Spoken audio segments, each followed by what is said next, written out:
Least favorite noise. Ever.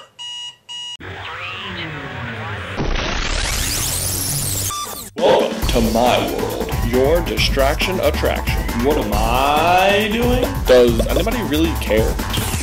Well, hello everyone! So, sorry about the alarm clock opening. I know that's like the worst noise ever. It's like being awoken by the weather alert system. Tired, sleeping, it's dark, and there's a terrible noise and a tornado's about to hit my room. It also kind of reminds me of my first Little League basketball game. You're out on the court, traveling around, you're double dribbling, whatever, all's good. And then at the end of those first 5 minutes though, you've only ever been to practice.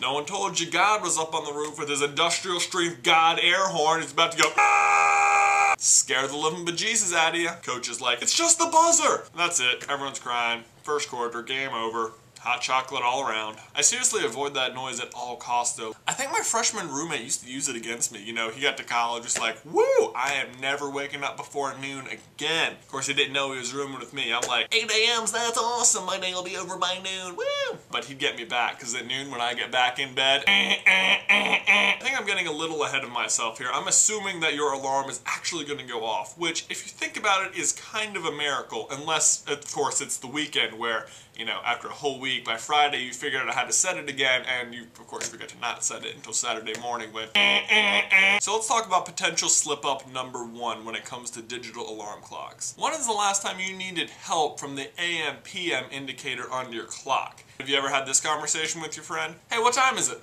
2. AM or PM? That being said, I bet some of you have gone to set your alarm and come to the next morning, found that you set it for 7 p.m. instead of 7 a.m. The AM/PM function is only there for the alarm clock. Otherwise, the same 12 hours over and over and over will work. Problem number 2, there are 2 AMs on the clock. AM/PM and AM/FM. Now make sure you set the right AM, because I'm betting you don't wake up to AM radio. Not judging, but chances are you don't flick on your AM radio ever, so you don't even have it preset to something that even makes noise. It's just which I doubt will wake you up. Problem number 3, the volume knob.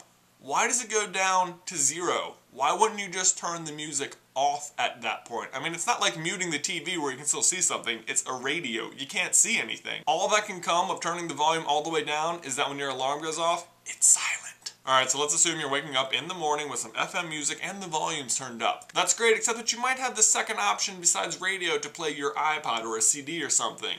Well, this is still bad news, because if you don't have an iPod or a CD, like, hooked up, then your clock, whose only other job it is to count all day, isn't going to realize that you still want noise to come out. It's just going to keep trying to play that CD. So even if you get all of that right, the alarm clock has its one final defense. Number 5, the snooze button.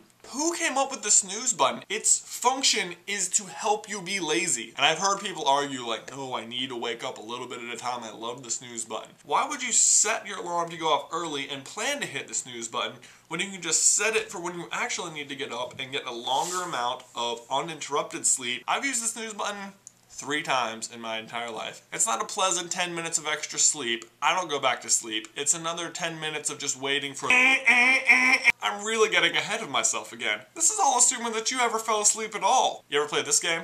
Okay. If I go to sleep now, I'll get 6 hours of sleep. And of course it just snowballs until you're like bargaining with yourself. No, okay, but I want shower. So that's like an hour. And then I want to eat breakfast, so that's probably like an hour and a half, so I've really got like 9 hours of sleep, really, if I go to sleep now. So to help with our sleeping troubles, we brought in an old friend, Dr. Joseph Nathan. Yes, hello there, John. I'm Dr. Joseph Nathan, and I'm a doctor.